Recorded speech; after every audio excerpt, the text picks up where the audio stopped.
So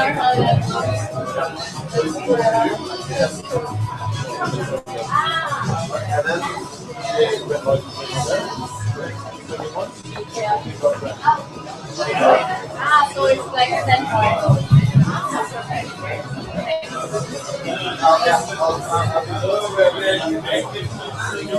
Yes, and the only way is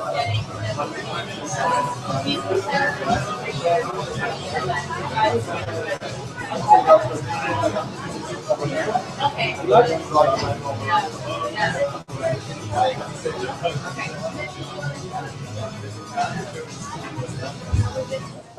So all the people in the last rows, please don't be shy and come. Please to the first rows as well. So, yeah, all of the pitching teams, or at least the team captains who are gonna pitch, please sit on my left side, that you can be prepared by Martin in the first row for the tech and the mic and everything.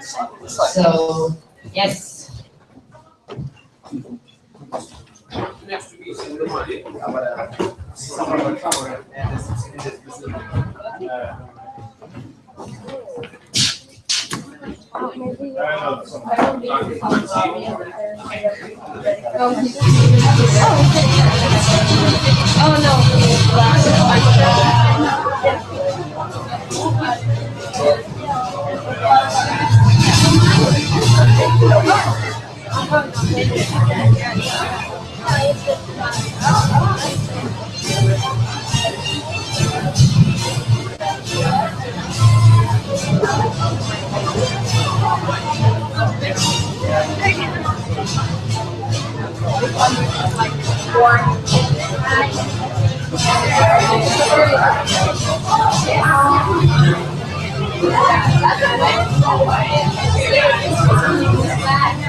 Video.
They had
so Du kan gjøre det. Du bare vær veldig forsiktig med å gjøre det.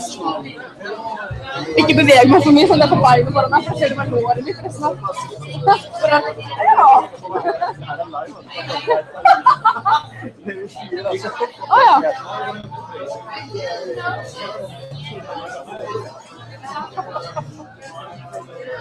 Nei, du kan ikke sitte her.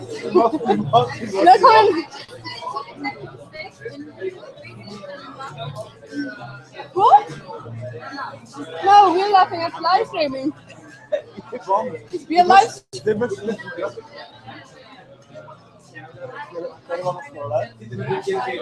How many people know across that?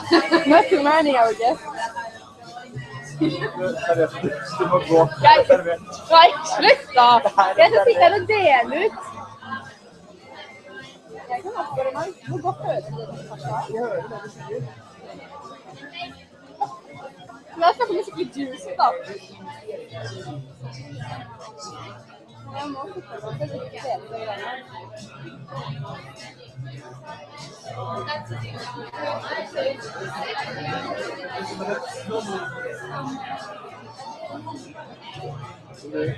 Du kan ikke flytte på kanten. Hvis jeg flytter på beina, så flytter vi ikke over dit. Hva får du gjøre? Det får dele ting. Gjør det når jeg sitter her, da. Det får være snill. Hva finner du å sitte rundt det?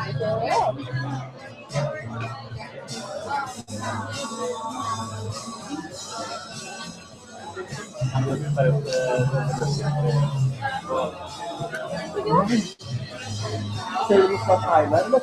Hva er speilen?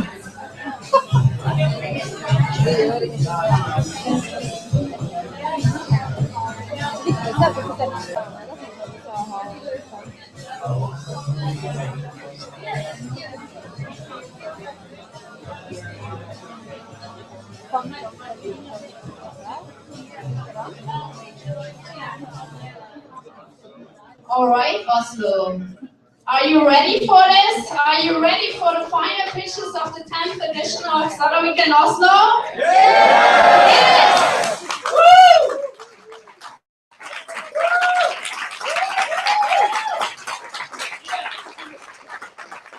That's what I wanted to say. Please give yourself a big, big round of applause for pushing through this weekend. I know it has been hard sometimes.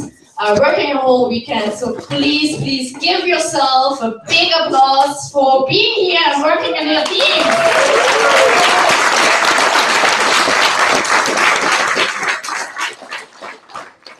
And as you all know, Startup Weekend Oslo is part of the Innovation Week. So I'm gonna show you a short video. I hope it works now. Okay.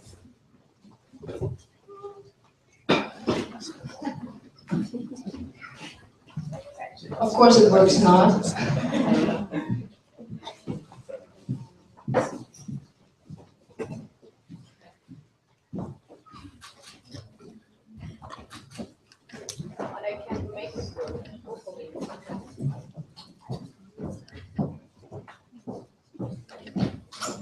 Hold it down. Yeah, great.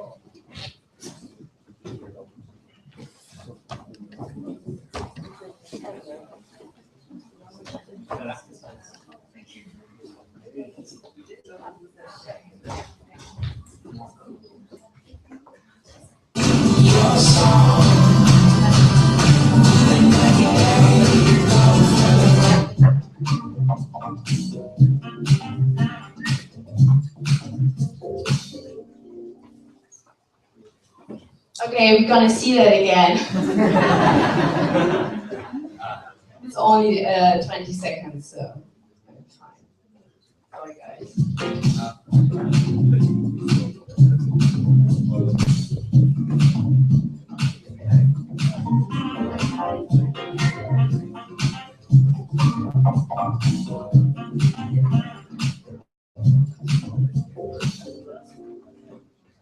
Okay, as you all know, Startup Weekend Oslo is kind of a pre-event to the Innovation Week, which is coming up from tomorrow. And the guys who made all this event possible are those kick-ass organizers. And I want all of you give them a big, big applause for organizing this event.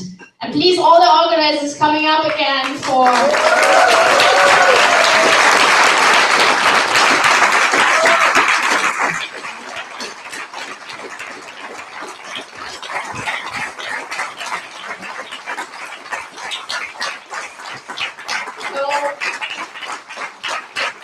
Those guys are on.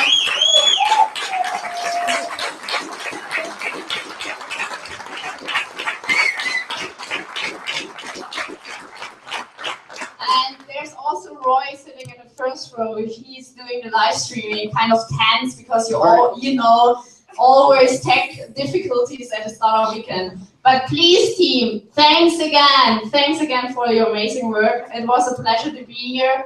To facilitate this 10th event. I'm really, really happy, and I'm sure we're gonna see some kick-ass presentations tonight. So thank you again, and yeah, let's rock this.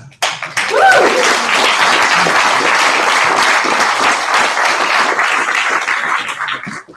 So for those who haven't seen me yet, I am Kathleen. I'm from Stuttgart, Germany.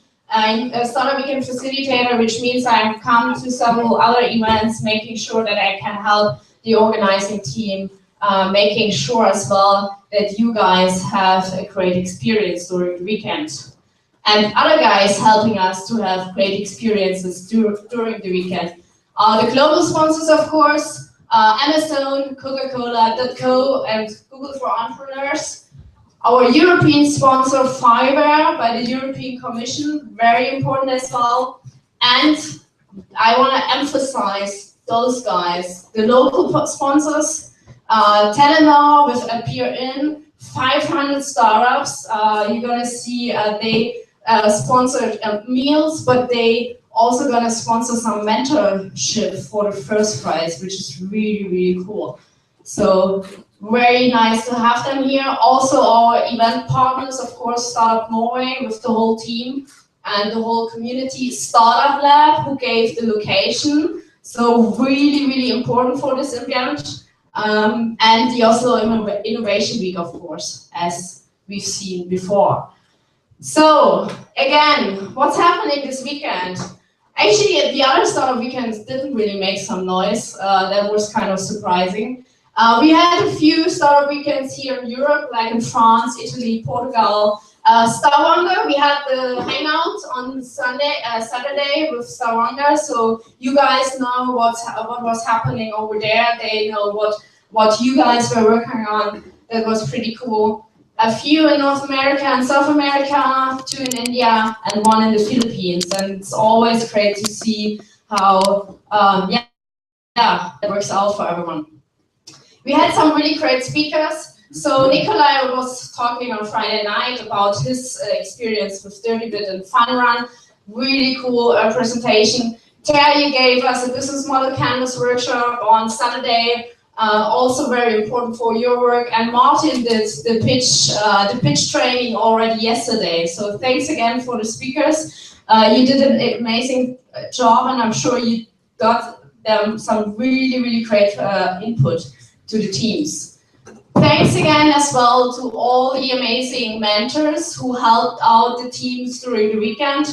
I've seen a lot of teams being really, really happy with the mentorship they got, with the feedback they got, judges staying around for the whole weekend, coming back on Sunday. So please, big applause for your coaches.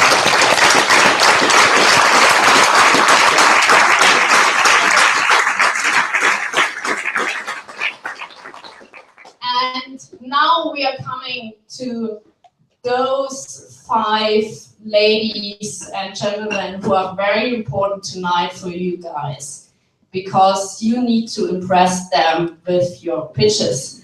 And I don't want to waste any time. I want to please every judge just stand up shortly, presenting herself, himself, saying a few words that everybody knows who you are and yeah, what you have been through, what experience. So please stand up shortly and yeah. Hello, I'm Mona. Thank you very much for having me. I'm looking really forward to this. I'm a serial entrepreneur right now, working in Branda with Rod. And yeah, this will be fun.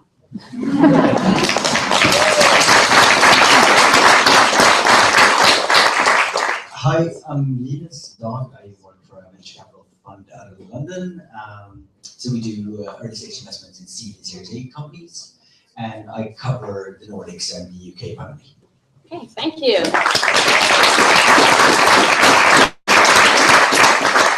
Hi, I'm Anna Horsø. I currently work for Innovation Norway. I was head of the San Francisco office and started Innovation House. I'm on my way back and I started Oslo Tech after Christmas. Thanks.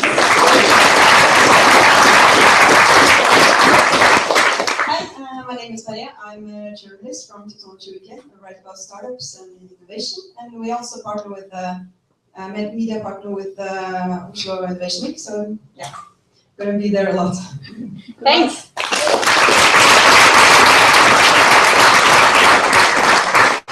Hey guys, I'm Alexander. I run Startup Lab, started that a couple of years ago, and run that together with Oda, that you probably met here this weekend, and Rolf on back there. Rolf, raise your hand. Okay. Good luck, guys. Thank you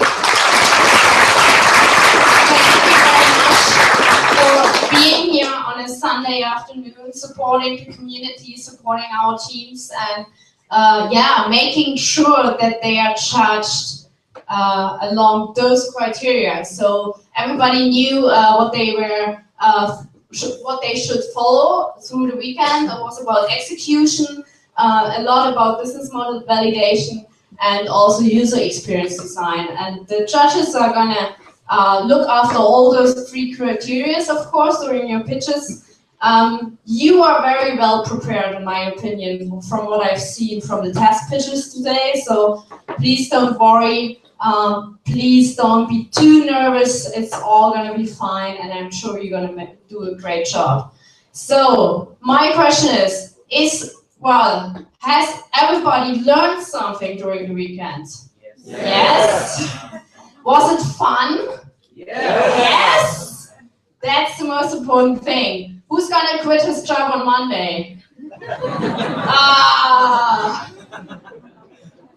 All right. Maybe if you win the starter weekend, then you can think about it again. Okay. There are going to be as well a few really nice prizes, as I mentioned before. So the first prize is going to get 1 hour of mentoring by Sean Percival, 500 startups. Then a package, the Startup IS package from Conta. The super awesome package from Startup Lab, which includes 3 months membership with everything included, like a 24/7 access to the building and everything they offer startups, which is really, really cool. So you can use all those facilities and enjoy working from here. And they're also gonna offer some workshops during those 3 months. You're also going to get 2 hours of a crowdfunding mentorship by Alexander Langbier from Founded by Me. And Terry and his team is giving you free access to his business model IO tool, which you've been seeing probably during his workshop on Saturday morning. So, second prize gets 3 tickets for the Norwegian Investment Forum, which is taking place on Tuesday. So that's a great connection during the Oslo Innovation Week. As well, the 2 hours of mentorship by Alexander from Funded by Me. Then the business model IO access with Harry's team, and a subscription to Pluralsight. And I have to admit, I don't know what it is, but the organizing team will tell you afterwards. So, third prize is 2 hours of the crowdfunding workshop, again, Funded by Me. the business model IO Access, and a 1-year subscription to Founders Suite. And they are offering a lot of tools for startups to use during the seed phase. So it's a really, really good thing. So, teams. A lot of information, I know, again, but now it's time. You're gonna have, as you all know, 4 minutes to pitch, 3 minutes for questions from the judges. So we're gonna be really, really hard on this. And as the 4 minutes are coming up, and Amalia is taking the time for the teams over there, you're gonna see the time. And when we hear the sound after the 4 minutes, and also the 3 minutes of time for the judges, I want you all to make some big noise, giving a big applause to the team, of course, because they did a great job, but also because the time is up. So I want to, test that with you. Giving a big applause again for the teams.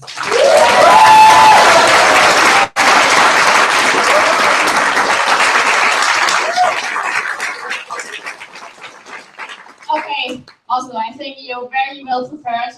And there was a secret about the running order of the teams, and we announced that we're going to announce them step by step. Martin is sitting in the front row, always preparing one team and the next team already coming up. So I'm always reading out, like now, the first team and the second team so that they can prepare. And the rest, please listen closely what your competition is doing, because of course you compete with 11 teams tonight, and 11 amazing pitches are coming up with amazing ideas. So the first team, please, coming up and prepare yourself with Martin with the microphone and everything, is Team Chapter. Where are they? Here they are. So please come up and big applause for them already.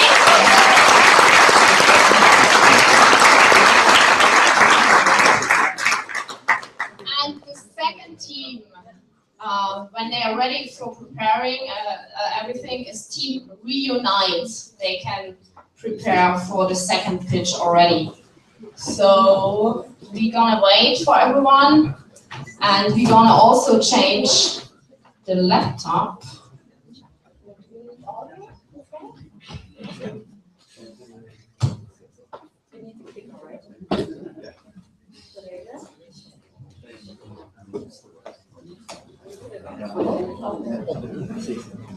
I think that,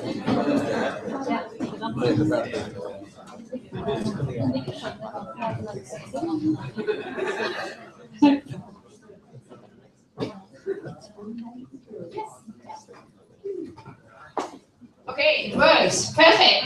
So big round of applause again for Team Chapter. 4 minutes.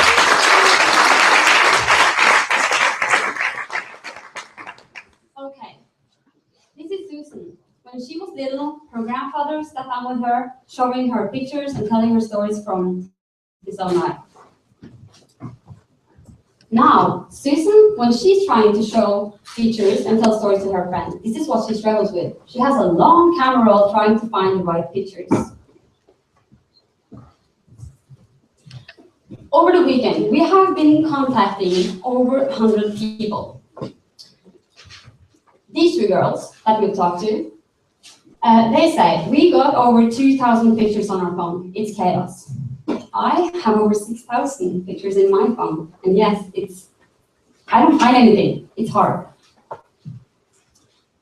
During a survey, we asked the people, how do you organize your pictures? People like, I don't organize my pictures. And over half of them said that. Imagine Susan sitting in a cafe, wanting to show her friends a picture from a travel she's been on, for example. She starts scrolling her camera roll on her phone. She scrolls, and suddenly, shit, I have that picture on my desktop at home. We want to automatically collect all your digital content into chapters based on your life events. Rediscovering your life events will bring you back down memory lane. Everyone likes a good story. We're chapters, and we're here for life. Chapters will collect data from Susan's phone, analyzing them, helping her creating her own life story. So let's go back to Susan. Let's say she wants to find that one song she had in her mind when she was in Barcelona a year ago. She can go into Chapter and actually search Music Barcelona. All the content that has been automatically collected will be shown to you in a really nice way. You will only not find the song, she will also find other stuff related to the same trip.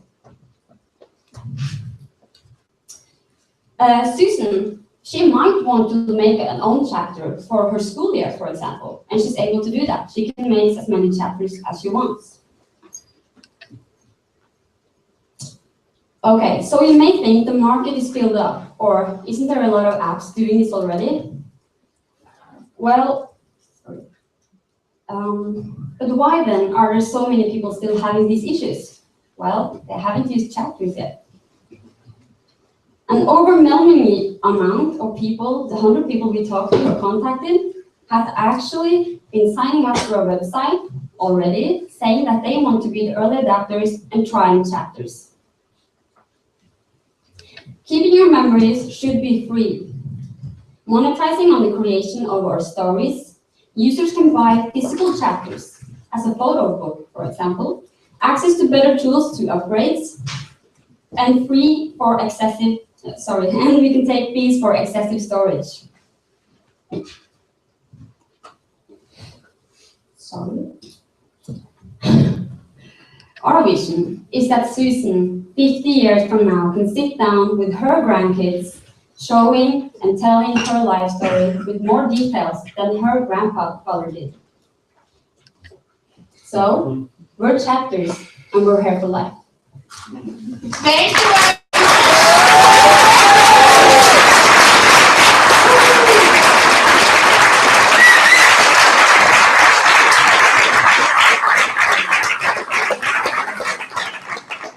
And now it's directly the turn of the judges to ask their questions. So let's go. Team. Yeah, oh, Sorry? Jesus. Yeah, so how do you analyze all the data? I mean, how do you tag them? Because it's going to be very different from photos to music to videos and all those things. How do you get the metadata out there? Yeah, I'm very sorry about the bus. I will be answering that. Michael? Michael? Are we allowed to answer? Yes. Yeah, of course. Okay, I'm a developer on this team. So yeah, our plan is to analyze all those images and photos and the stuff you want to add to your chapters. And okay, we'll inspect things like the date, the time, timestamp when you took the picture, where you were, the latitude, longitude, and take those data. And by comparing, say, you took some pictures at the same time, at the same location, we would categorize that as a chapter. So that's mostly how it's done. And how do you do about like music? And did you want to add more stuff than only Music is so music is something you would add on yourself. It's more you enriching all your content with extra stuff like music and text and assets and whatever. And we can also add Last.fm connections to our source. So if you have Last.fm, which gives you the track records of all your music you listen to, this would could like automatically be added to your library. So. What kind of extra features are included in the premium model? It's not a premium model. It's more you can buy add-ons. So add-ons would be things like you can export all your photos in a chapter to a physical image book, like diary book, or just print pictures and buy them so they're sent your email or your mail, like physical images. And better tools for collaborating with chapters for like if you're a company or a group of people, you could collaborate on a chapter together. So we have like your trip to Barcelona, for example, and that would be something we would call like a premium feature. Right, so because it's one free and one paid. Yeah, like the amounts you haven't said. How will you go to market? Start locally, go to all our friends and their friends and get beta users for our MVP. And then after learning and failing from that, we're gonna distribute it through growth hacking techniques. Where are the social or viral mechanisms that would make that work? So we've taken another approach. Instead of going full social and sharing everything you want, this approach is more your own private pictures that you want for yourself. And also private in terms of your inner circle you can share with. Thank you, Team.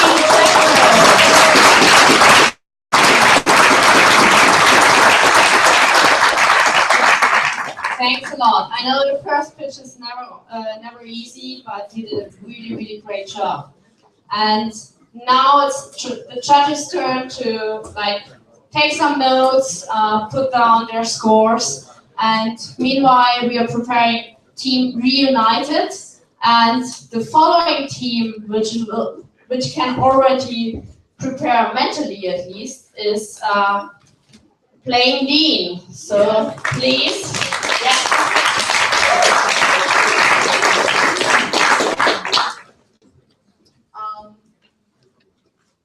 And you tell me when you're ready.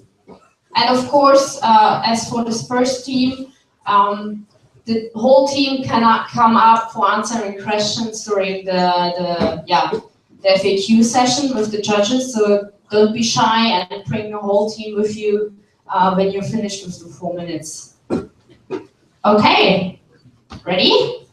Then let's go for the next pitch. Hi.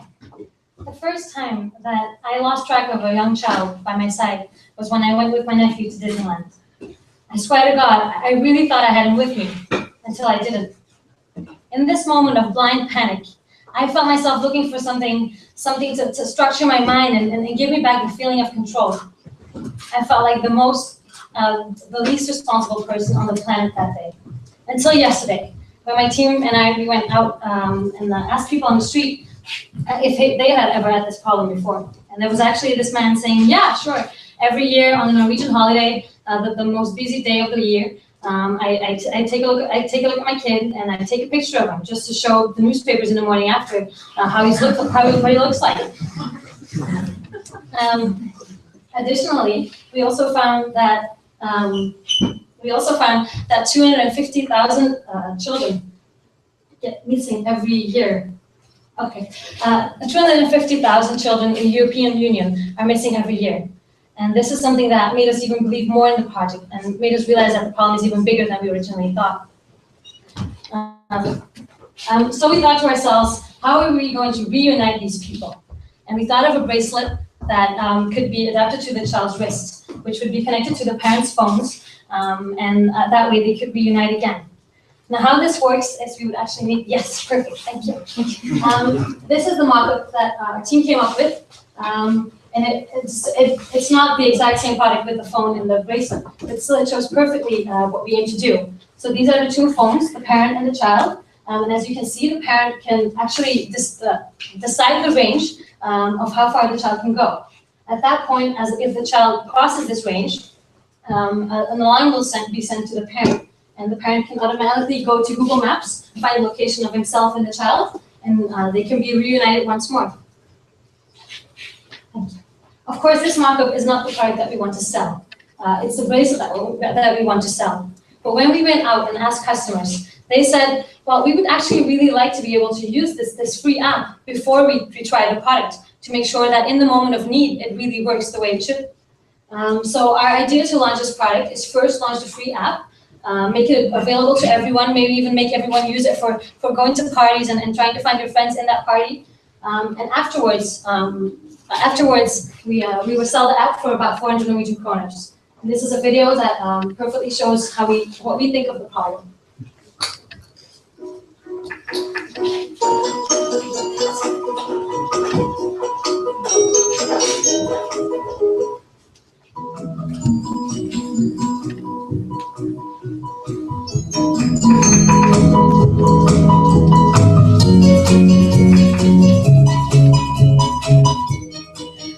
The markets that we want to target are, for example, big stores such as IKEA, or even theme parks such as ThyssenKrupp. They actually implement something very similar out of technology, but still. And additionally, also kindergartens. We actually talked to 2 kindergarten teachers yesterday, and they said they really, really like the product. Example for going on school trips.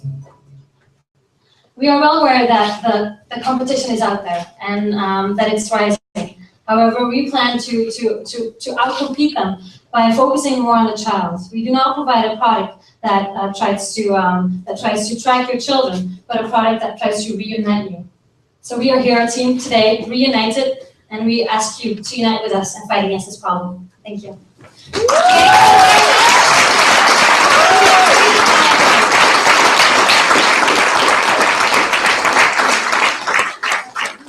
And you well managed the tech difficulties, and the team is coming up as well. Wow, that's a big team.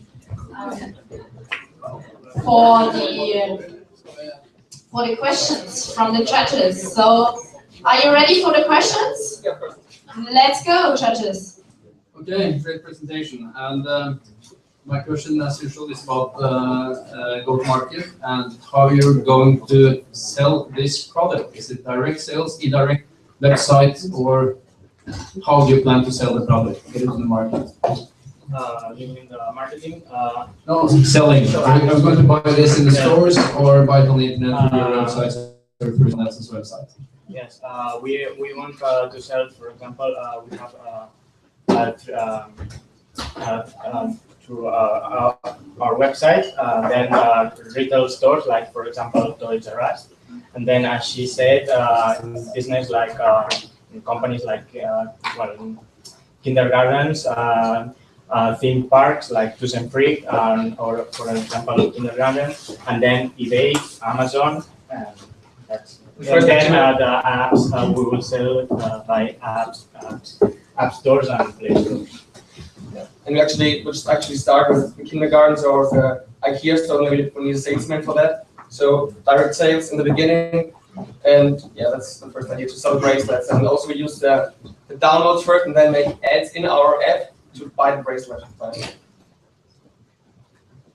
I didn't quite understand the differentiation between you and the competitors. Can you explain a bit more? Yes, sorry, the time was up. So, yes, the competitors, we found that their watches are very, very clean and sleek, which is pretty, but we believe that we do not only want to help the parents in tracking their children, we want to help the kids as well. They're equals in this. They're both distressed if someone is lost. So we want to emphasize more on the children and make the bracelets way more fun. For example, to be able to personalize them, like a Pandora bracelet is, that they really want to wear it and come home to their parents and say, I want this bracelet, if it has a tracker in it or not, that it's both ways really. So we hope to differentiate from that. I have a question. Thanks for the great presentation. How did you come up with the price, 400 crowns? Well, we made a survey out of Oslo, and we had price difference between 1 and 400, and between 500 and 800 kronas, and then about, I guess, 20 to 30% would pay more than 400, and but altogether was 60% would pay for the product, and then we decided about 400. We also compared with the competitors, and they were more expensive, but we actually would like the product just very lean, and so we guess we should be about 400 kronas. That's the first impression. How do you know it will work inside, like IKEA? Well, it's connected to Wi-Fi, so one phone is Wi-Fi spot more or less, and then connect before you go in the store or in the store, connect with the bracelet, and the bracelet has a signal. If you go out of reach, then it's Wi-Fi, for example.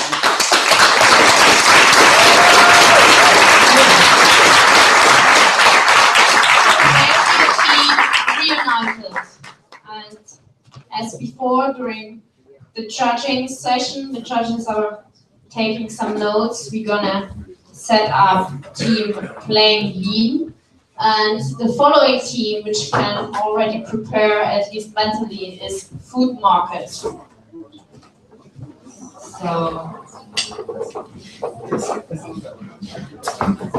we're gonna see food market as 4 teams. Okay. Some installation coming up. It looks like a cake. I don't think it's a cake. Okay. And you tell us when you're ready.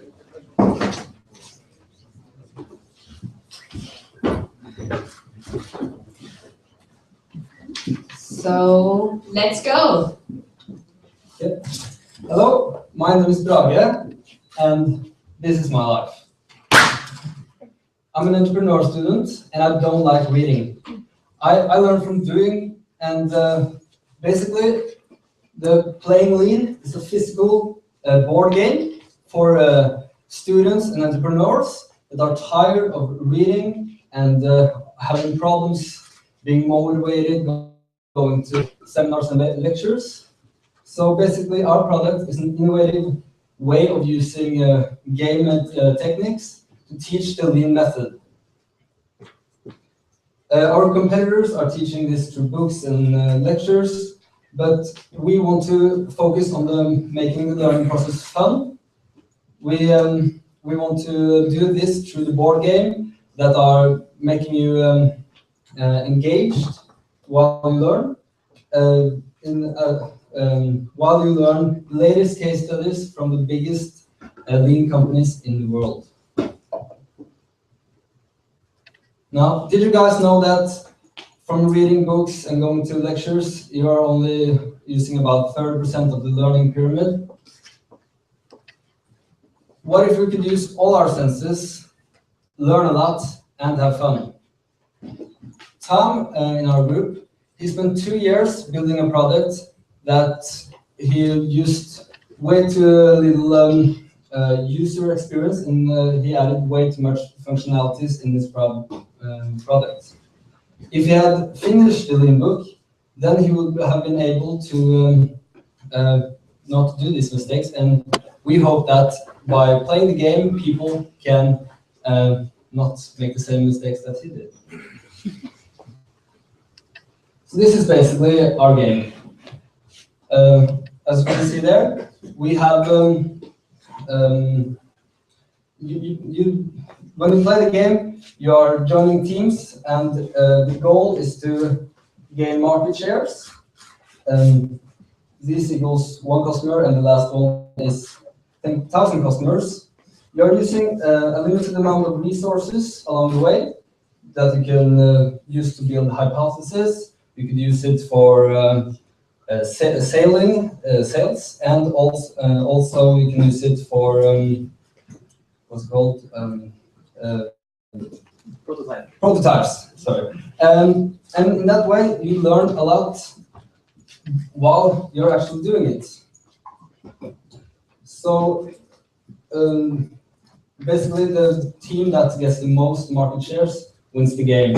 And of course, there's a lot more rules and a lot more different concepts and challenges along the way, but I don't have time to explain all that in only these 4 minutes. So, did we evaluate the product? We did, and you guys loved it.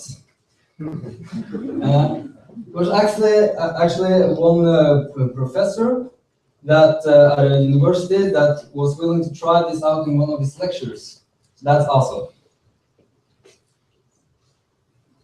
We are planning to kick this first MVP off with a Kickstarter campaign in 3 weeks, where we will crowdfund 100,000, and then build another MVP and get a road trip through Europe to meet, to do freemium workshops for 550 Lean fans at meetup.com. 500,000. Thank you very much. Please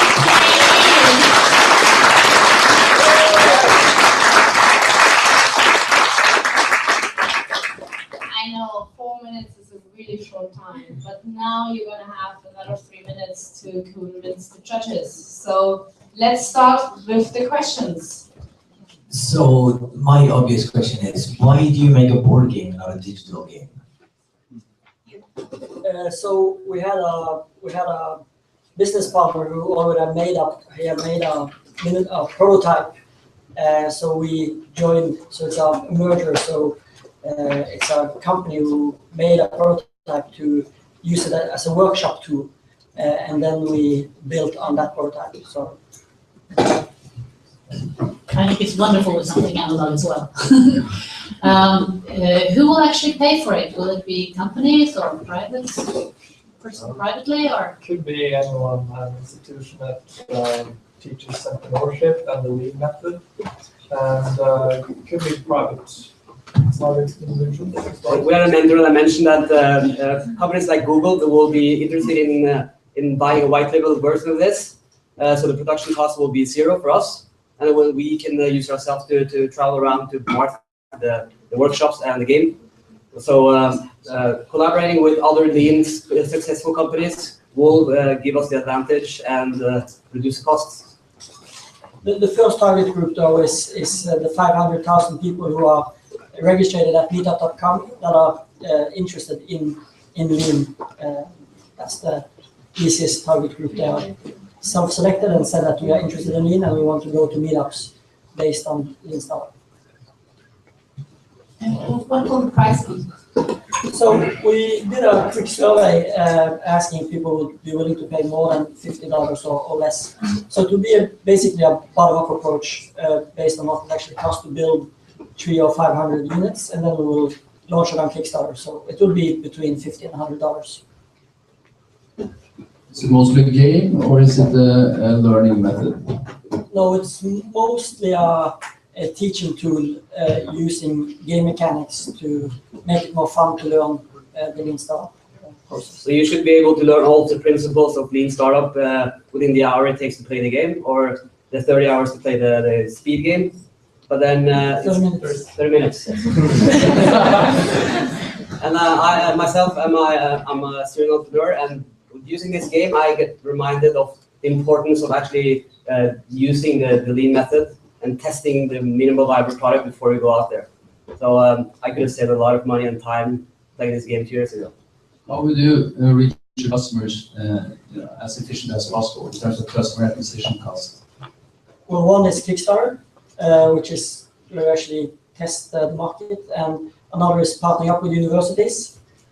So the next model that we wasn't had time to go to is that we are planning to, we'll get a question about the digital version. So you will use the scoreboard. Thank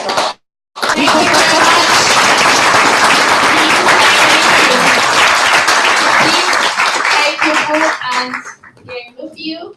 And the next team, Food Market, is coming up. And while we are preparing everything, while the judges are taking some notes, we gonna hear Team Smeed after Food Market. So they already know they're coming up 5th.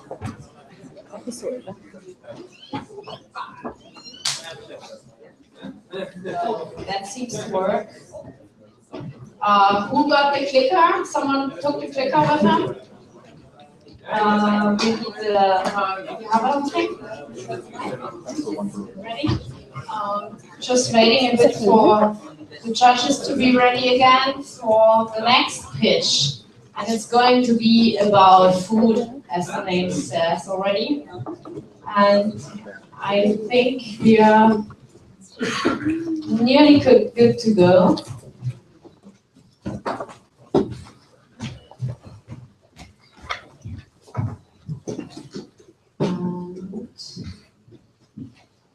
Some more notes. Okay, I think we're good to go. Let's start. Hello from Team Food Market.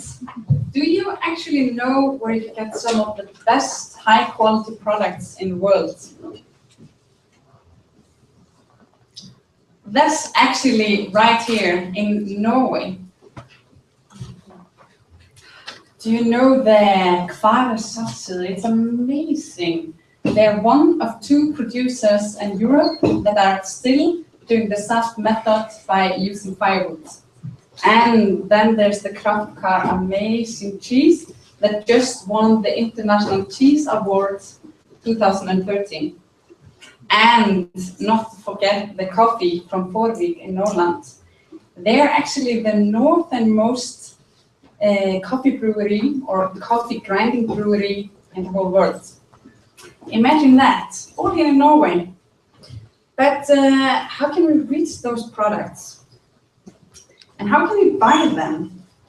One of the participants has a website, but none of them are selling directly to private customers online because they are lacking resources on reaching the target group. Research shows that food producers are interested in common websites where they can sell their food and reach their target group. And they are willing to pay for being on such a website and willing to pay commission to the host. On the other side, we also spoke to consumers and found out that they want locally based high quality food. They are not only interested in the quality, but also interested in the story behind the food. Therefore, we want to create a platform where we merge these two needs. We're going to do this by creating a website where it's simple to set up an online store for small businesses and create a community where consumers and producers can easily connect. Welcome to the food market for the food we love. On the food market, a food producer can come and open their own online shop in an easy and a professional way. We have already taken care of the design platform, so the only thing producer has to do is to fill into the blankets. Here is an example of how a food producer's shop could look like. Those are Johnny's cakes. Anybody who is interested in local food can register and can in one place find shops with various food products that might otherwise be difficult to find. So, for example, if you're interested in buying vegan cakes, you can search and get different options from different producers with multiple other specified options. So, how are we going to make money on this? In 2013, 3 billion Norwegian kroner were spent on locally produced food from stores in Norway. And sale of locally produced food online in Norway has increased by 33% in 2013. And that's a trend we can see growing rapidly on the Norwegian market. This can, for example, be seen through how Norwegian customers have received the Norwegian online grocery store Kolonial.no that has recently opened. As I mentioned earlier, over 50% are willing to give a commission of sales and pay to be on the website. And that's here where we come in. Through the commission, we make our income. That's how we're going to approach food producers and customers to use the platform. Thank you very much.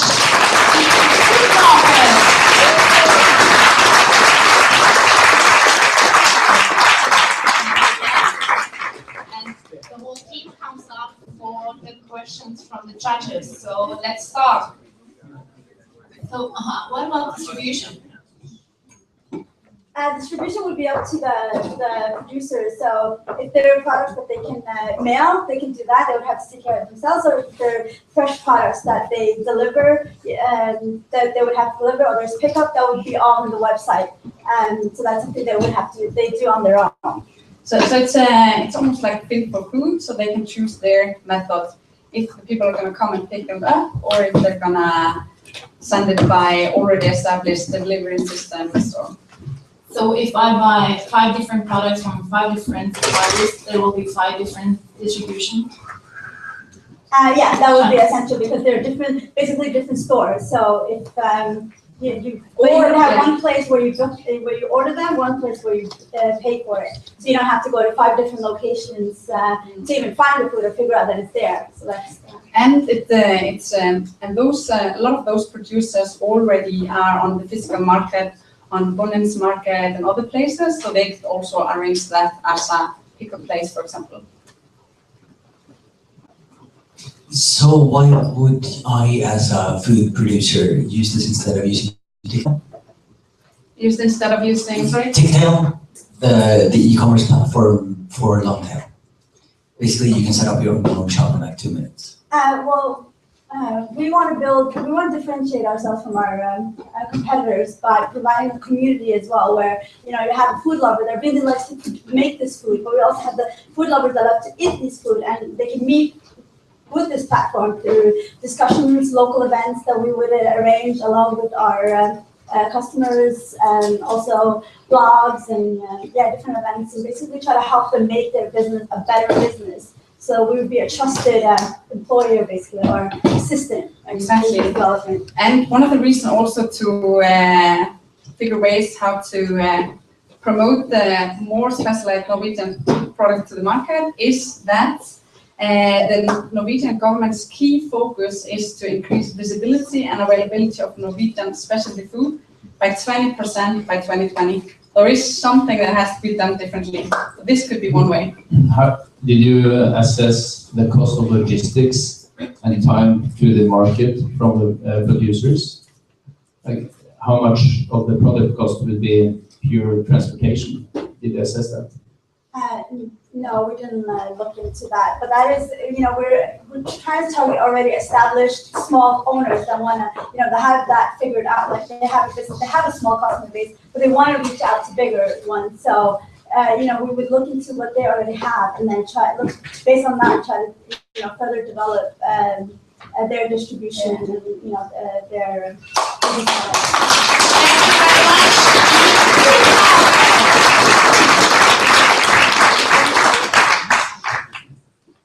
And the next team coming up is Team Smeed. They are preparing everything tech. Please give them the clicker as well, that they can use it. And the team after Smeed is gonna be Amq, so they can already prepare for pitching the next. So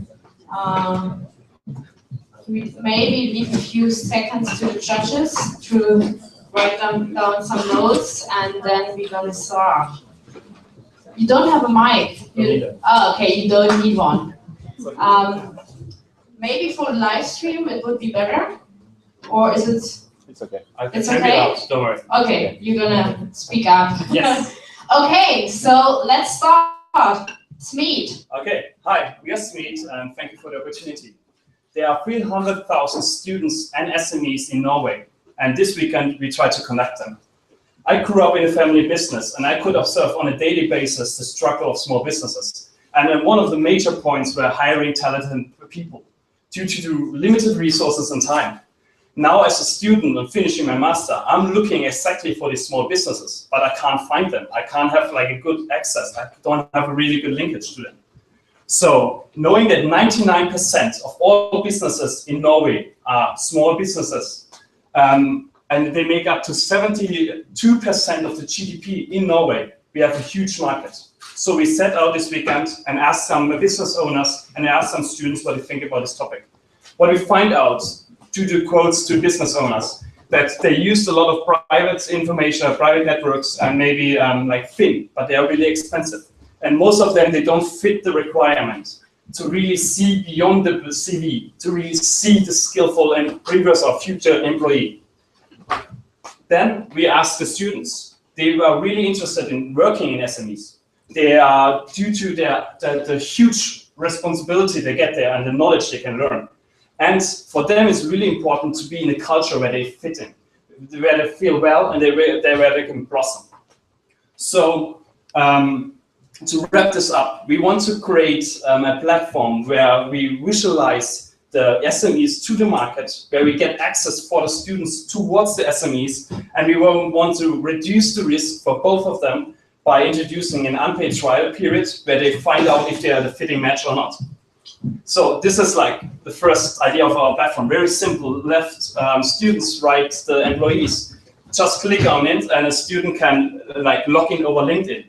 But to further enhance his profile, he has the possibility to say about his passions, about his goals. And very, very crucial to us is the files of proof. In these files of proof, he can upload it. Projects he did during his university or besides the university. This can be apps, this can be an event he hosted or organized. And then over this, the company can see the real skills of the employees and the future employees.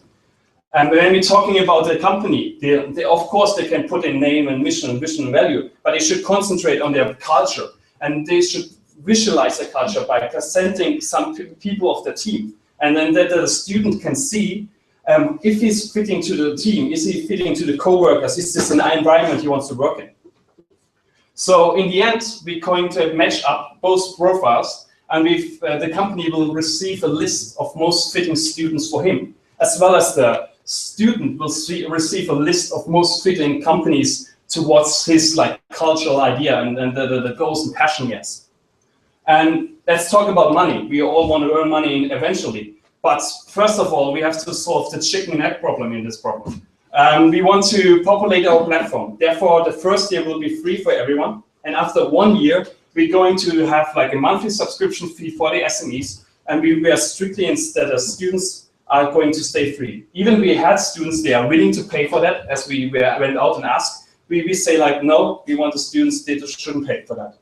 So how are we going to populate this platform? First of all, we tackle all the universities, career services, we're using networks as SEMS network. For the companies, we're going to the chambers of commerce, we're going to startup events, we're going to startup hubs like here, we're going out, we're being revival. And on the next stage, we're going to further expand our platform in Europe, especially like in Germany, UK, and France, where it's huge also SME markets, and then based in backbone of actual industry.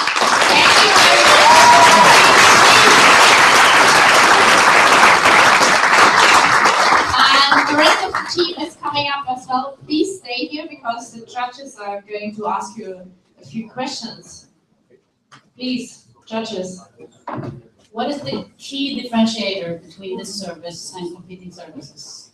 Competing services mostly, there are several. We have to see what competing service there is. If we talk about just a click and base and list job offering service, we don't list jobs, we list companies. We want to bring companies and people together and not a single job. We want to go further than this, or like, oh, this is a job, this is requirements and nobody cares about, or here's my CV. This is not any more important. For all the interviews we have, we find out it's more about actually to what is the skill of the person and is the culture fitting for the person and the company. Will you start with particular verticals initially or industries, where this might be, more or less tricky in different verticals? I mean, like industry-wise, we wouldn't say like there's no one we want to exclude, but of course we have. If we're going out there, we have to make like a clever plan, a smart plan. We try to tackle first. Maybe smart, like startups is a good way to start, and then we're growing in size and we're growing with the capacities also to different industry and then to different markets. So your primary revenue stream is from the SMEs, correct? Yes. Right. And yes. you want to be cheaper than Finn. So cheaper at Finwall, for example, 10,000 kronas for 1 month of one job offer. right. So how many do you need to go break even, say, after? Depends on the expenses, which is in the moment like hard to estimate, but there will be some expenses for the technical artificial technology behind it. And range. Let's say we want 500 firms on it, and it works. It's hard. Yeah.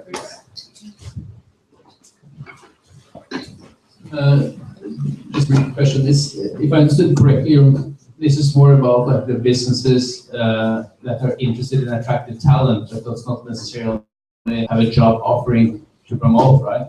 Yeah. They just want to have a continuous inbound. What we find out, like a lot of small businesses, they don't have job offers out there. They either use their private network or they're just being amazed by someone who comes up to them. But this is not always happening, and we want to create this platform where this amazing person comes up to you and you see this fit like on a weekly basis because it just showed up in your newsfeed. Oh, there's a new student that's perfectly fitting to your company. That said, we also want job listings if they have available jobs, of course. Of course, you can also add it on. Definitely. But you have to be open to hire to be able to join the platform. As a student, you have to be open to have a trial period. Yes. Otherwise, you shouldn't be there. Is there time to explain about the trial system? Basically, the student, the student accepts that I can. Okay.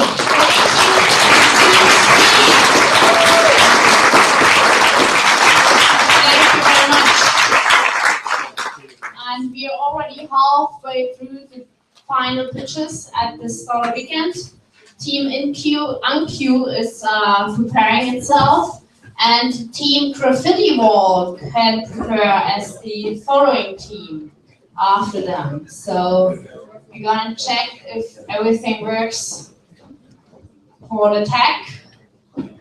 I think so. We're safe for that. Giving the judges a few seconds to take some notes and writing down their scores. Okay. I think we are good to go. Let's do this. Hi, I'm Arnav and I'm here to introduce you to Unqueue, an app which will help you never queue again. So, let's meet the Hansen family. They're a happy family who love to travel. And this summer, they plan to travel and visit the Eiffel Tower. Bright sunny day, they step out wishing for a wonderful day. And this happens. They reach there and there are tons of people standing there, right? So, after standing there for like an hour, Lisa is tired. She just wants to sit down, relax. Maria, she wants to go to the toilet. So after waiting for another 30 minutes, they get their turn to go up the tower, and all they can think of is when will they get down and relax. And we all have been there. We have been to tourist attractions, and we have faced queues, and we have felt the pain. And how do we solve this? We solve this by making Unqueue, an app will allow you to do a virtual check-in to a tourist attraction, just like Foursquare. You check into a place, and you get your queue number in a virtual queue. It also tells you who's next in line and what is the estimated time for you to check in. If you have checked into multiple locations, it will tell you the estimated time that you have. Also, it will tell you the local attractions over there and the shops where you can spend time instead of standing in the queue. So what is the value that we are trying to create here?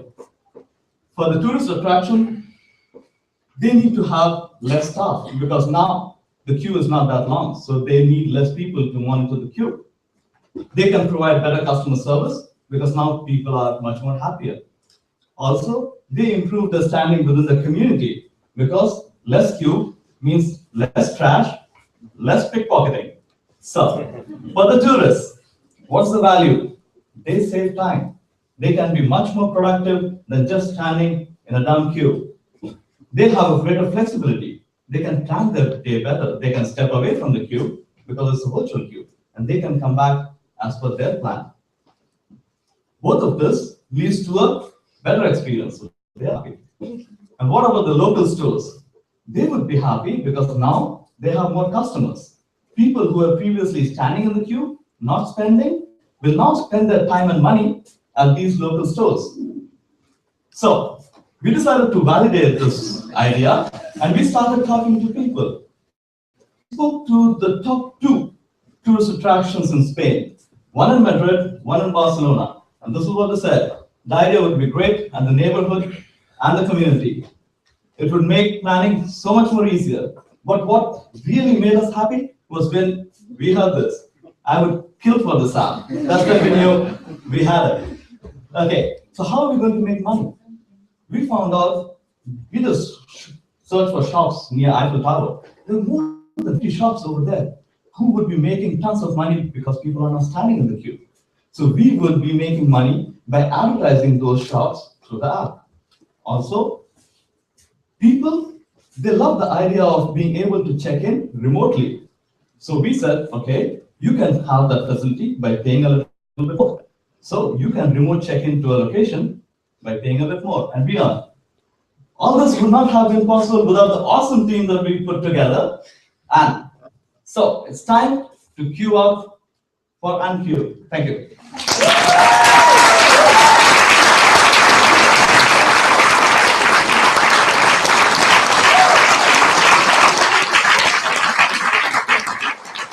Thank you, Team Unqueue, and very good timing on the pitch conference. So please come up, your team members, for the judging questions for the judges. Let's go.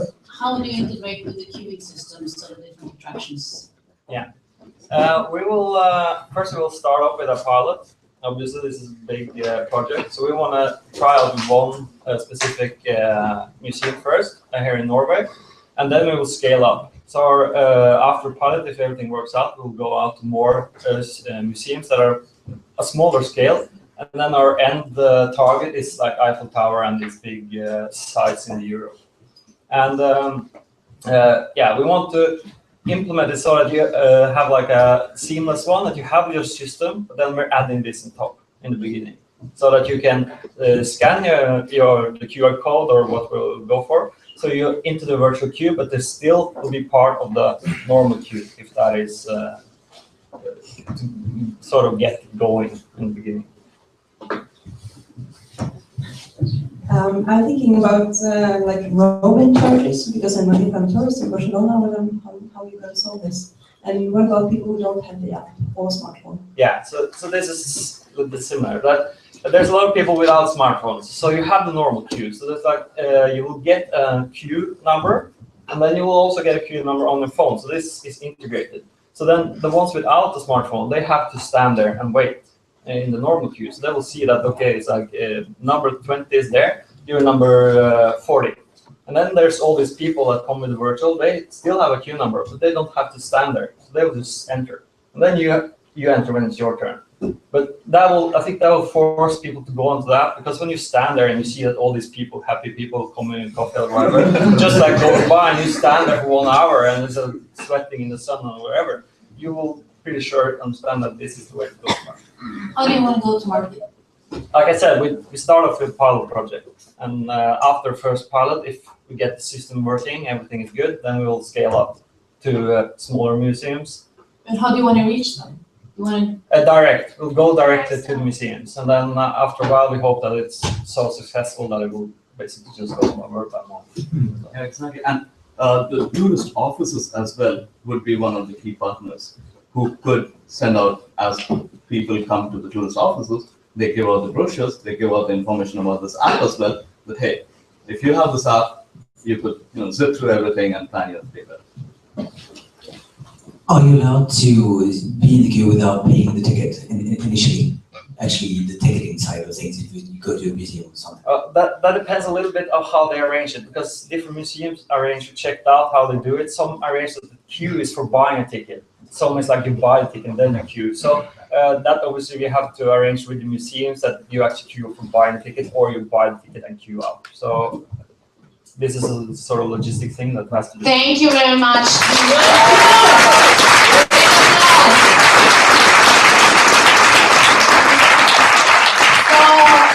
While the Graffiti Wall team is coming up, preparing their pitch, and the judges are taking notes, I would like Team Schöpferlager to prepare for the next following up pitch. So just making sure that everything works. And thanks again to Martin, who is helping us with all the tech stuff and mics. So you're gonna use audio, right? No. No?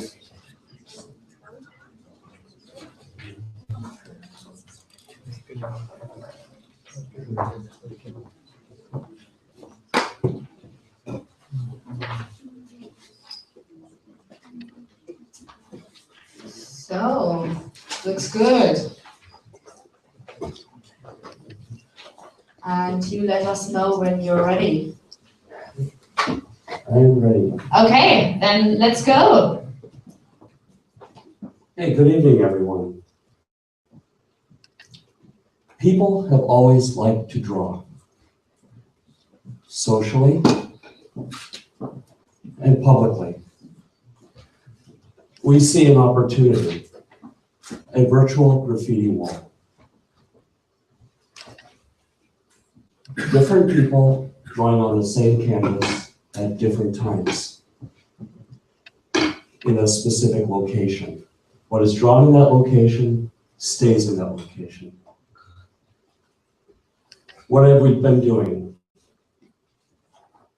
We have developed wireframes, a lot of code, And during the last 2 days, we have worked through the key technological challenges. However, we realize that the biggest challenge is getting the initial user base. So how do we find the initial virtual graffiti artists and the initial users? We reach out to the art schools here in Oslo and throughout Norway. We work with known artists to post a work of art in a specific location to draw the users there. We undertake guerrilla marketing, posting QR tags in these specific locations to promote the application. And then we pull off a stunt. We do an LCD billboard publicity stunt to get a group of users in one place, all drawing at different times on a collective canvas. This will be an initial effort to boost the user base, to get this thing to go viral. And now you're saying, show me the money. Well, graffiti artists, and I grew up in Chicago, lived in New York. Some have a magic marker and just do some scribbling for their name. And others will invest in an extensive set of paints, brushes, air compressors, and what have you to make works of art. Our app will work in the same way. There will be some free tools that are very simplistic, and there will be tools that the user can invest and buy, or over time, through adding content, can earn.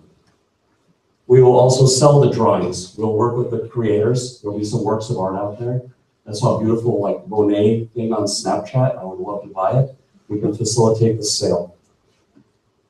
And also, artists need coffee. So we can do advertising placements, so they can get their next latte and keep drawing away on that virtual graffiti wall. How do we know this will work? Well, Draw Something became a £100 million plus company in 7 weeks. People like to draw. Our team, we have 160 years of life experience. We understand life, but more so, we have all been drawing for a very long time. And we have worked for some of the best known companies in the world and some of the most admired. The future, we are going to finish our 1.0 release, our initial working release, and then we're going to start looking at, in the long run, how to integrate with Google Glass, so that when people walk around, they can see these works of art. People like to draw. Do we have any questions?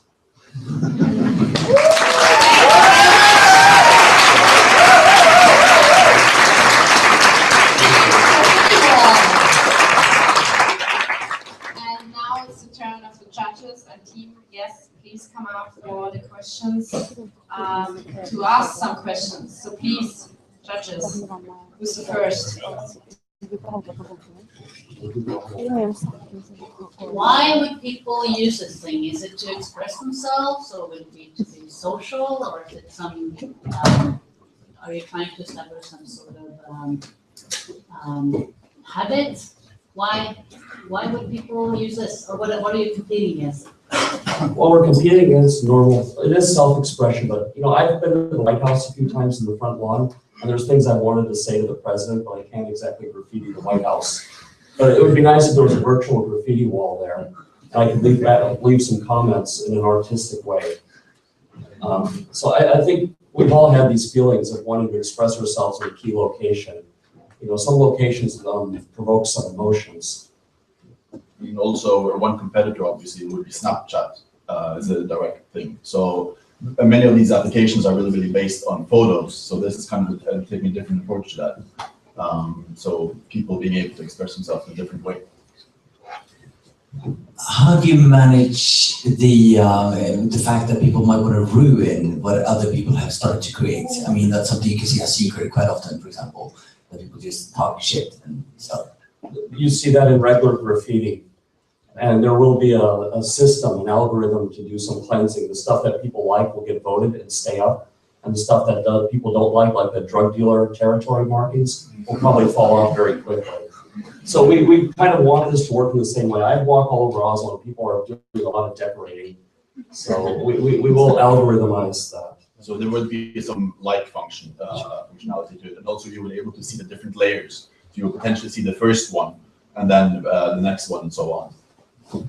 Now, how do you want to manage the metrics? How to go viral? I mean, how do you make this social? Like from 1 to 10 to 100 to 1,000. What's the mechanism for? Well, for example, you have the New Art Festival in Stavanger, which is a art festival where loads of graffiti is going on. So you would, for example, could be collaborating with them, having artists working with this app. So basically, people would be encouraged to download there.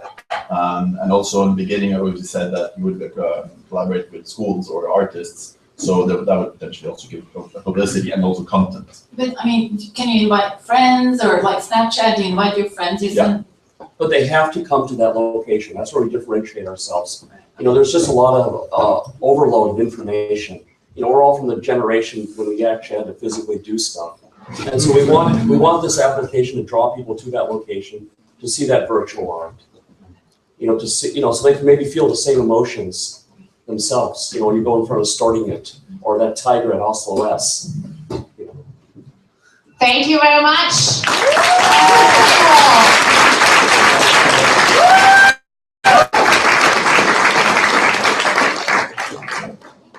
So the next team preparing is Team Schöpferlaget. And the team afterwards, which can already prepare, is Team Hybrid Sky.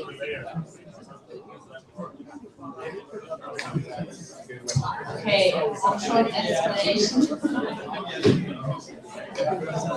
And judges are taking some notes. Do you guys need a mic or you do it like this?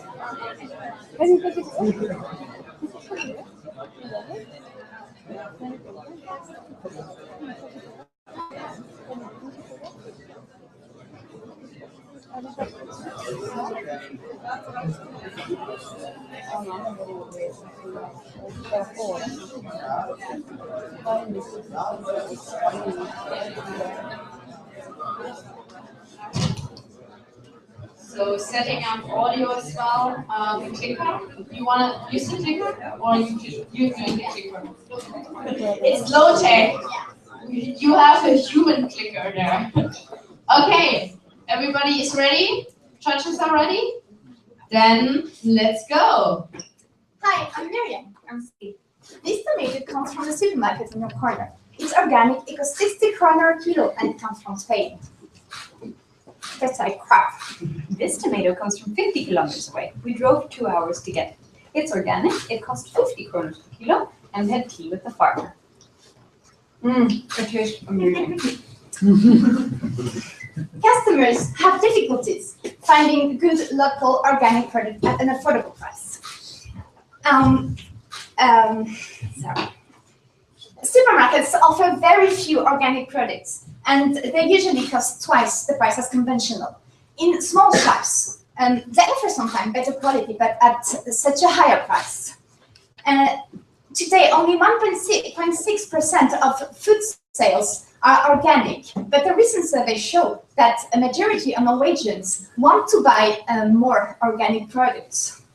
On the other side, the local organic production is stagnating at around 6%. A recent study shows that most farmers still struggle to make a living, and they struggle to have access to their consumers. So basically, the current distribution system is not doing its job, it's not functioning properly. So how is the government going to reach the goal of having 15% organic production and consumption by 2020? We are creating a community and connecting this community to providers and enable direct selling. But don't just take our word for it. Listen to what they have to say.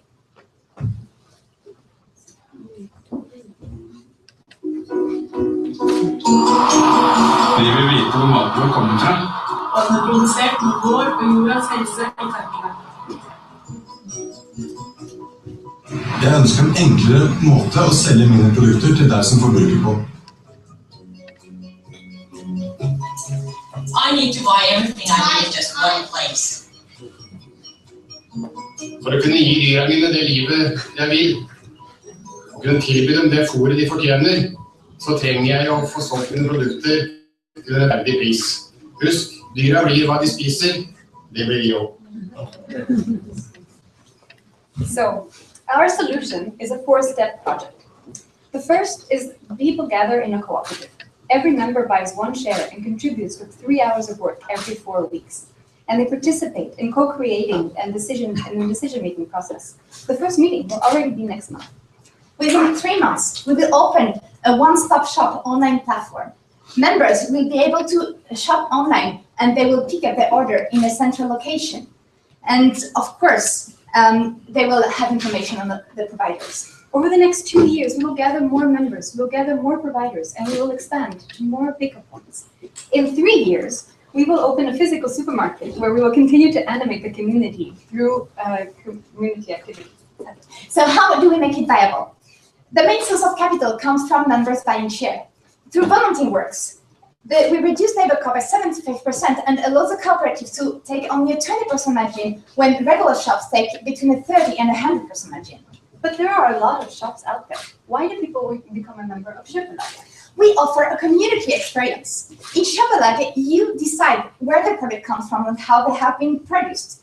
And you work together with people who share your values. And you are getting better prices for those amazing products. These existing projects are proof that people are willing to contribute time and money in order to gain access to good quality local products. So they have already gathered thousands of members that we don't doubt that we will manage to reach 3,000 members in the first years.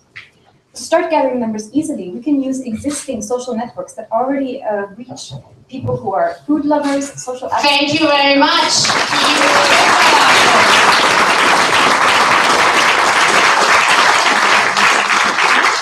And I guess you had some more things to say, but the judges will ask you some questions and you can fill in some more information. So let's go. Just the name Kjøpelaget isn't exactly international growth, or is it? Are you primarily focusing on Norway? Yes. Actually, it's okay. We have the. It's a very community project. So it's a local project, but this platform is really scalable. So we want to support the platform by a community, which is local, but then we can develop and help developing other communities in Norway, and we can share this model with other countries also.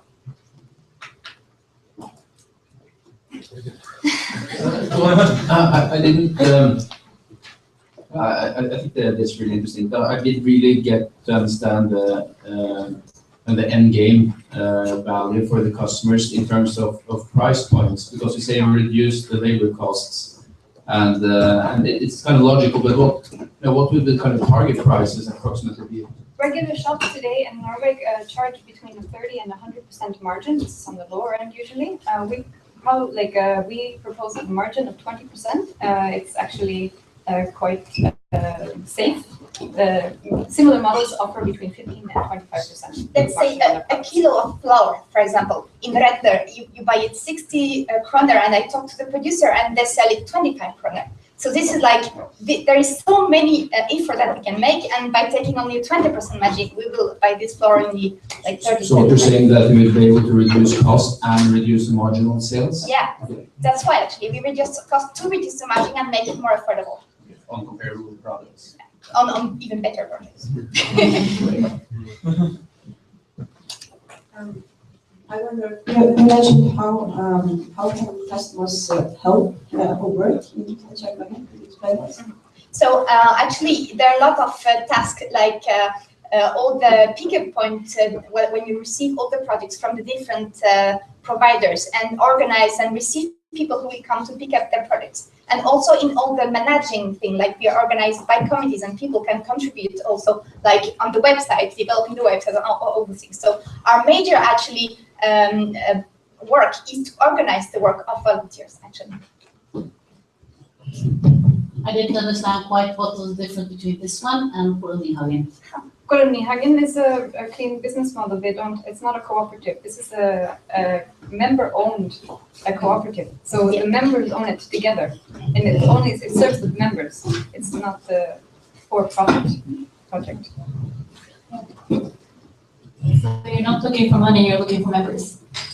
Yeah, yes. and we member, of course, will also have capital. And when member will shop, we'll get money to have it run. The aim is to be self-sufficient. Yeah. Okay, last nice words. Thank you very much. And as next team, we are having, as mentioned, Hybrid Sky. The team afterwards coming up will be Sunbulb, and so we also know that last but not least, it's going to be Fashion Price Club. So we still have 3 teams coming up. And I would like you to give a big applause for all those teams who pitched already and those who are still coming up. So please again, big applause for all the teams.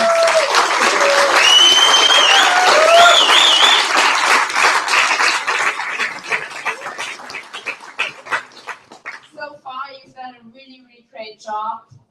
Congrats for the amazing pitches. You got some really good prototypes over the weekend. Great work done so far, and I'm sure the following 3 teams are showing us some amazing things as well. And we're gonna hear Hybrid Sky in a few seconds.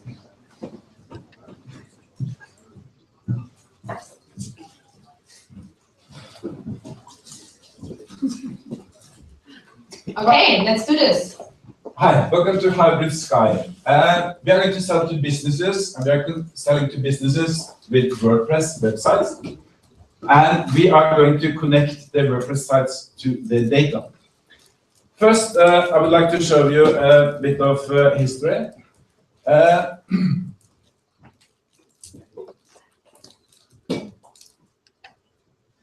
How has traditionally customers interacted with the back-end business systems? Well, the customer contacts a company via phone, mail, something, and interacts with a person who then interacts with the business system.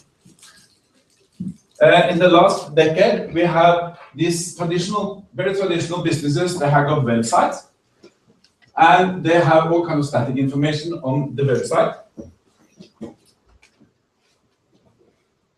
And those 2 things are very separated, typically with a firewall.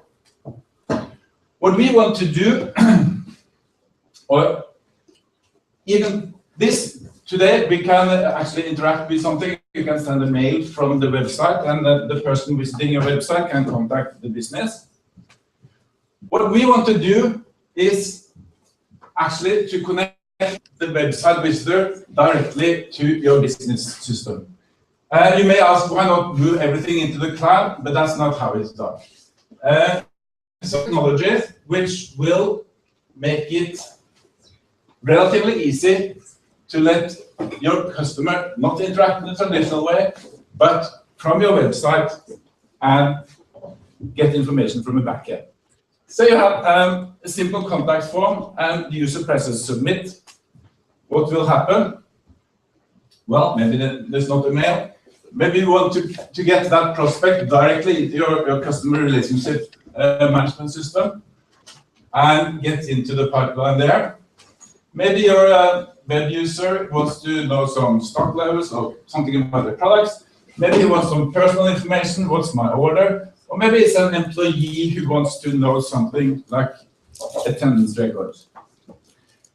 So I want to show you a little bit about technology.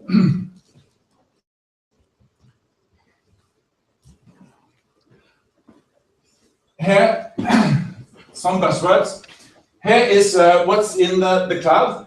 We have WordPress, which is your website. There's forms, and there's our connector. And here is your backend inside your business locally, and you have your business information. And this connects the whole thing and makes it work smoothly. So let's now see a bit about our customer. He has a website, and he wants to add functionality to the site. Used to be static pages, blogs, and so on, but he's looking for solutions on the internet, so we can use some inbound marketing to actually getting interested. He has got traditional on-premise applications locked there. Those applications typically rely on business, accounting, and so on, customer relationship, human resources, everything. What's the advantage of using our technology? Well, we can package this functionality and we have flexible user interface. You don't need developer, and it's secure and safe. Thank you very much.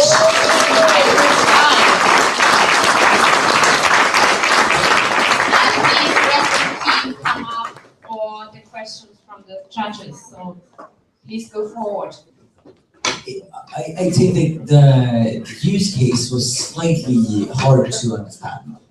Could you tell me, like, a typical use case for me, or if I have a website? Yeah, let's say I'm an e-commerce merchant for the sake of argument. But you normally that's like an internet business. Normally you have a traditional business with a website and your online systems in-house. That's how the world normally is now. Okay, for lots and lots of traditional businesses. And then Yeah, but that wasn't the use case. That was what kind of business it was. So if I am, I only have a website showing I'm a consultant, and I wanted. So what's the use case then for me to add this? You can interact with your local database. Okay. Yeah. And that would be easy to set up. For example, if you're a customer and you want to make an inquiry to the company which you are showing on your web page, you can normally now interact by using a phone, or you fill out a form and they send an email to like a CAM in the company. But and the CAM has to kind of see who you are and put this information into the business system, because there's no like easy integration with this without using a lot of consultancy money on getting integration. So we are taking, giving them an easy and inexpensive way of integrating your website with the business system. So when you fill out the form, it gets directly into the business system. So like we have people like independent software vendors like Visma Aggresso, they have tens of thousands of customers like that around in Norway, for example. Where we have the last 2 decades, we have installed a lot of like cloud and service systems, and this will be running for 10 more years, and they need some internet connectivity. Because it will still open. Okay, so if I understand correctly, this is for traditional businesses or businesses that's not necessarily developing their stuff on the cloud, right? Yeah. So small businesses. Small, medium-sized businesses. And how are you going to sell the product? People are looking for, you have the website and you're looking in App Store for add-ons to your website. We would very much like to partner up with people like Visma Aggresso, who has lots of customers who need this sort of functionality. And you have like WordPress tech companies, they will need it, and hosting partners for WordPress also. There's a huge ecosystem around WordPress. I'm kind of surprised that this is unique, but we, it's very, we don't have time to go into the technical details, so just leave it at that. Yeah. Sorry.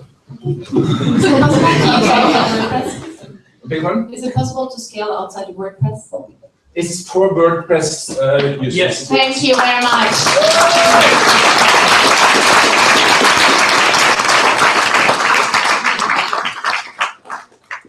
So team Sambal, please prepare yourself for the pitch while judges are taking some notes, and the Fashion Fight Club is coming up as the 11th team.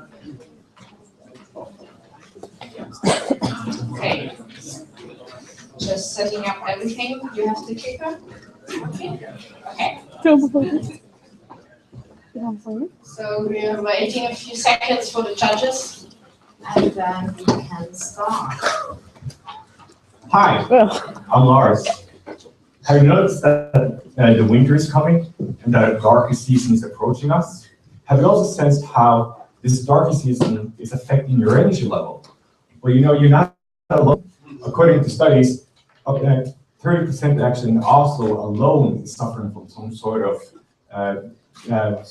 winter blues, or even more severe, depression. Now, we have talked to 65 people in the streets and online that also confirm this. 80% says that they were feeling more tired or even more depressed during this darker season. And also 80% of them, 70% of them thought that using more light to get more energy in their home would actually be a very good thing to do.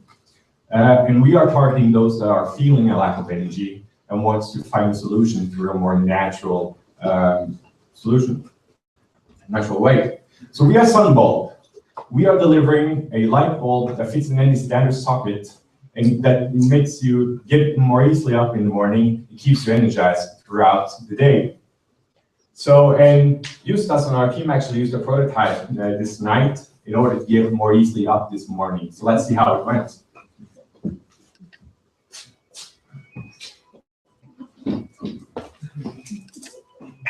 So you see the light increases when it's approaching the alarm time.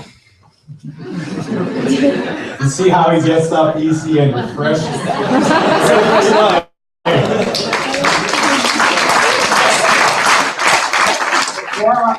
So the light bulb is controlled through our app. The great thing about this light bulb is that it combines the current wake-up lamps and also the sunlight therapy lamps. And studies prove that these artificially exposing yourself through light actually increases your energy level and more easily wakes you up in the morning. In addition to this, we deliver a seamless user experience. It fits in any standard socket in your own home, and it actually also learns your behavior. So when we look at competition, the wake-up lamps, current wake-up lamps, are not very attractive. You have to have it on your nightstand. The sunlight therapy, not very attractive, not very user-friendly, and it's also very expensive. And then you have the smart lamps that are very fun, but they don't actually solve any problem for you. So our Sunbulb light bulb actually combines all these features and at a lower, more affordable pricing. So we're planning to reach our customers through the Kickstarter platform, and we believe that this is a very good product for all of those that live in the northern part of the world, which is northern countries, and that's approximately 200 million people. So in our business model, it's very simple. We're planning to produce the products in a factory and sell it through retail stores and a web shop. And in order to do this, we want to acquire funding within the next 3 months, start producing a prototype, hopefully have a finished product within 9 months, and then reach the shelves at September next year, which is in perfect timing for the next dark season. But right before also we came in here, we talked to Lisa in Stavanger, a senior business developer, who also thought that this would be a very interesting addition to their home smart home installations. And they are actually planning to install 160,000 units over the next 5 years. So we will keep in contact with them as well. So what do we want? We want the maximum grant from the Innovation Norway. Of course, we want a place here to develop at the Startup Lab to develop the prototype. Thank you very much.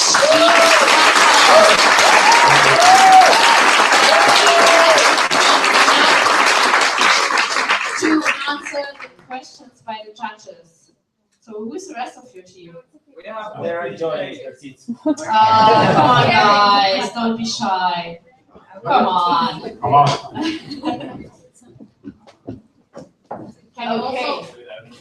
Can you also integrate this with your calendar or other functions, or is it standalone? You have to program this lamp. Okay, so the whole idea is that it works as standalone product. So you get an app if you want to use it. You can use it with the alarm, but it also has a fully open API. So you can develop anything to it. And that was kind of the idea that we discussed with Lisa, to integrate with smartphones.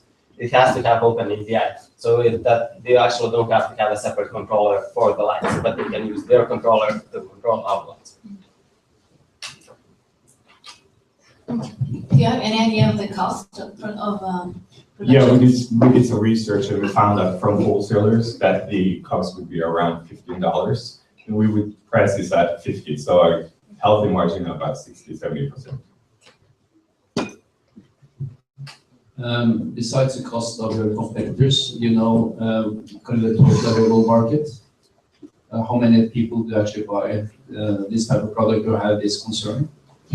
Well, here, like I said, here in Oslo alone, there are about 30% that are suffering from either winter depression or even more severe things.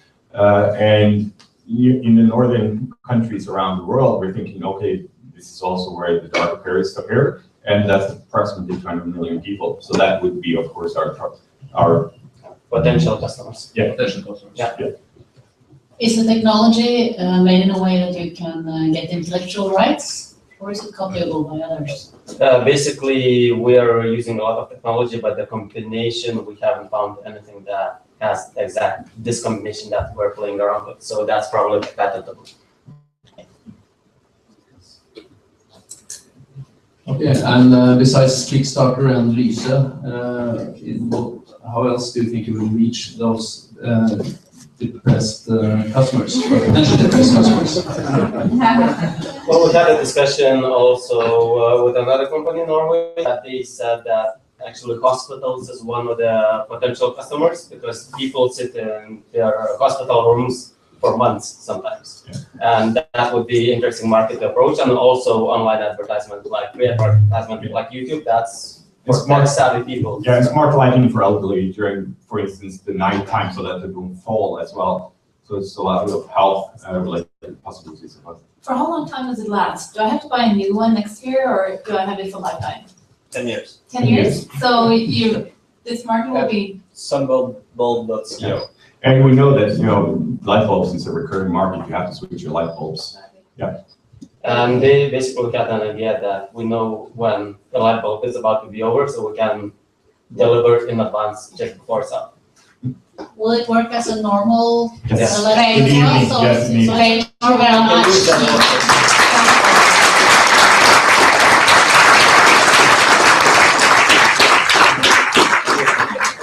You can enlightening product. Literally. Okay, last but not least, we're gonna hear the pitch from the Fashion Fight Club. And judges are just taking a few more notes before the last pitch is coming up. And you guys as well gonna have a short break. So setting up everything in tech. And you tell me when you're ready. Is it working? Ready. Okay, then let's go. Hello, everyone. My name is Ricardo. I'd like to introduce you to Joe. Joe is an ambitious man. He's a busy man, but he has purpose. And he knows the value of time. And he doesn't want to spend too much time to go shopping. He might have a sense of style, but he's not quite sure. But Joe also wants to meet someone else with this slow fashion. We think that with our service, we'd like to make this person dress a lot better. Enter Fashion Fight Club. What we're planning to introduce here is for Joe to be able to connect with a fashion stylist, either in store or an independent stylist. We're planning to get him to the top of the fashion food chain. What we're planning to introduce is not available in the market today. What we're planning to do is to make it simple for this man to enter in his preferences for fashion, to enter in his body dimensions, to enter in one single number, his budget. How much do I want to spend? We send it off to an auction bidding system, and then we can sell this to a different platform, which would enable it to have access by in-store consultants or in-store retail stylists or independent stylists who bid on that single amount. Let me show you what we plan to do.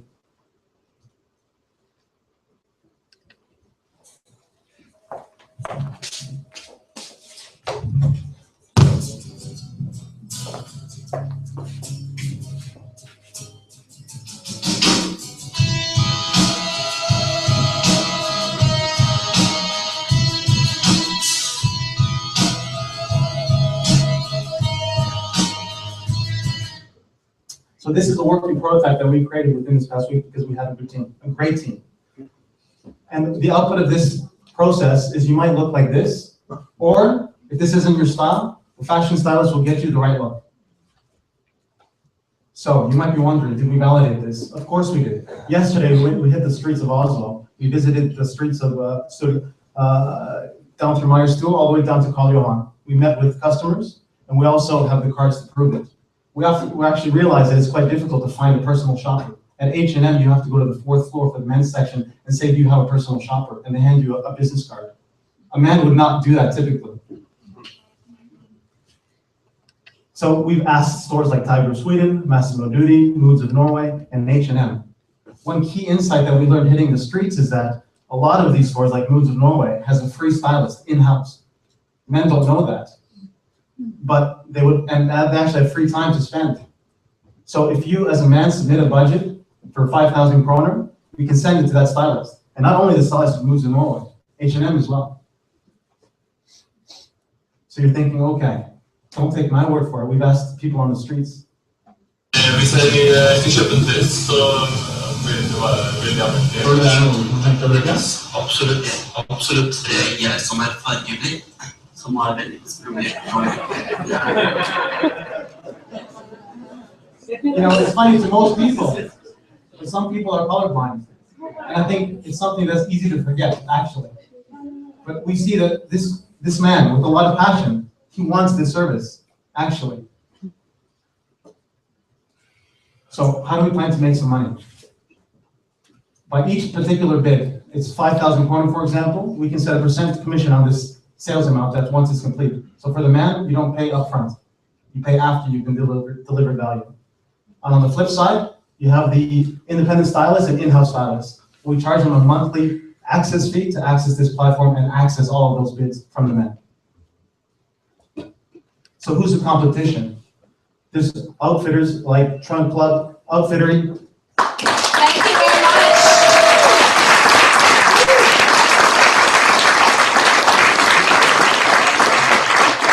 And now, one last time, it's up to the judges. Yes, and please. I have a question. Is it only for men or is it also for women? I mean, there are some women who hate shopping as well. Yeah. Actually, you're not the first person to ask that question. I think that from this perspective, actually, I think there's a lot of opportunity when we target the men first. I wouldn't say that we were discounting women at all. I think that there's definitely an opportunity for men because there was a Wharton study that said men buy, women shop. And from these 4 words, you know that men just want to buy. So I wouldn't discount, and there could be some women that obviously would fall into that category, but I think we need to sort of develop this a little bit more than just within 2 days of work to see if this can get off the ground. And the person who wants the new style, they will pay after. That's They will right. pay something after. That's Can right. they visit multiple stylists and then decide afterwards? Yeah, so the system, the way it's been designed is that when you submit your request, you have a choice of certain stylists, and these stylists could be independent or in-house. The in-house ones are free. So for example, Moods of Norway, they're free. So they might suggest just their apparel, but you have independent ones as well. So we can actually charge additional fee to the male user to access this independent who can go cross-brand, actually. How do you want to reach volume scale? Yeah, I think that it's a two-sided, it's a chicken and egg problem, right? So I think that like most problems with chicken and egg, you manufacture one side, most startups do. So from the stylist side, like I mentioned, there's a lot of free stylists in these stores. So we can actually get a number of them within Oslo or even other geographies and build up that side. The other side is the Fight Club. I didn't get to this site, but our site is live. We have a Facebook page and we're already getting interest here. And I want to appeal to the men, if you're interested in the service, to sign up for the service. I think there's a strong opportunity because women mostly refer their guy friends that, hey, you need the service. So we can target female bloggers, go on the website. Do you know a man that needs fashion advice? Fashion Fight Club? Who doesn't want that?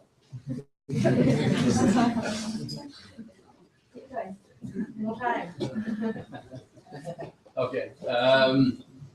So could you please explain a little bit more about, I didn't really get the business model here in terms of about volume for each independent kind of advisor or. Yeah, I think that I guess within 40 seconds, the quick answer is that for the in-store brands stylists, they can bring in new customers that they typically would not see because guys are very brand conscious and they might not look too far. But for the independent stylists, the ones that work really hard, we can charge them to go up top of the ladder, and then they can get some money by earning their keep by getting more buyers on that side. And are these like similar? You mentioned the competitors. Are they? Is it kind of an iterative process, or is it like one of those competitors? They get some items, and if they don't like those items, they send them back. We actually get them back into the store, and merchants want them in their store today. So it crosses between e-commerce and online. Thank you very much.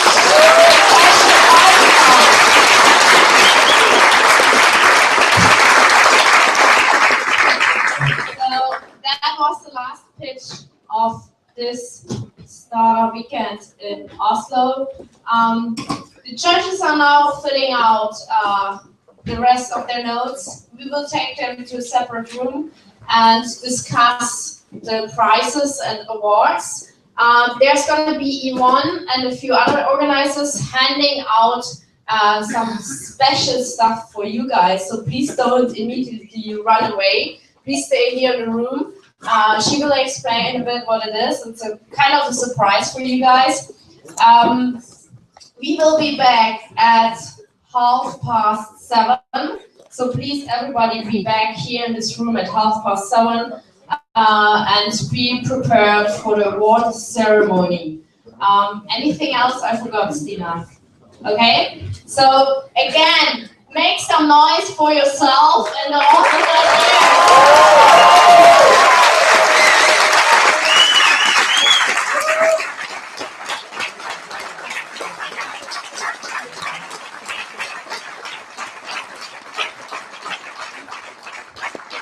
Thank you, Oslo, for being so amazing, and I see you in half an hour, all right? So Yvonne, please come up and tell everybody what you're having for them.